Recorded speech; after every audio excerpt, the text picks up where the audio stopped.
ఈ జింక మీ లైఫ్ లో ఉన్న ఎలాంటి ప్రాబ్లం అయినా సాల్వ్ చేస్తుంది. ఒక జింక దాహంతో ఎడారిలో అటు ఇటు తిరుగుతోంది.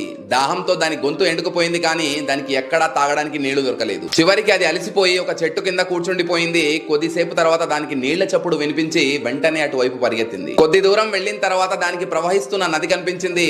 నీళ్లను చూసి జింక సంతోషానికి అవధులు లేకుండా పోయింది. పరిగెత్తుకుంటూ నది దగ్గరికి వెళ్తుంటే తన రైట్ సైడ్ విల్లు బాణం పట్టుకొని ఒక వేటగాడు కనిపించాడు. తన లెఫ్ట్ సైడ్ తిరిగి చూస్తే ఒక సింహం ఆకలితో తన మీద పంజా విసరడానికి రెడీగా కాచుకొని కూర్చున్నట్టు కనిపించింది. వెనక్కి వెళ్దామని వెనక్కి తిరిగి చూస్తే తను వచ్చిన అడవి మంటల్లో కాలిపోతోంది. ఆ జింకకి క్లియర్ గా అర్థమైంది తను 4 వైపుల నుంచి ఇరుక్కుపోయానని. ముందు నది, రైట్ సైడ్ వేటగాడు, లెఫ్ట్ సైడ్ సింహం, వెనక వైపు మంటలు. జింక ఏం చేయలేని పరిస్థితిలో ఒక డీప్ బ్రీత్ తీసుకొని ఎలాగూ చచ్చిపోతా అని తెలిసిపోయింది. ఇక్కడికి వచ్చిన పనైనా కంప్లీట్ చేసుకుందాం అనుకుని వంగి నీళ్లు తాగడం స్టార్ట్ చేసింది. అంతలోనే ఆ పైవాడి మాయతో ఆకాశంలో నల్ల మబ్బులు కమ్ముకున్నాయి. ఫ్రాక్షన్ ఆఫ్ మినిట్స్ లో ఉరుములు మెరుపులతో కూడిన వర్షం పడింది. వర్షం కారణంగా అడవిలో మంటలు ఆరిపోయాయి.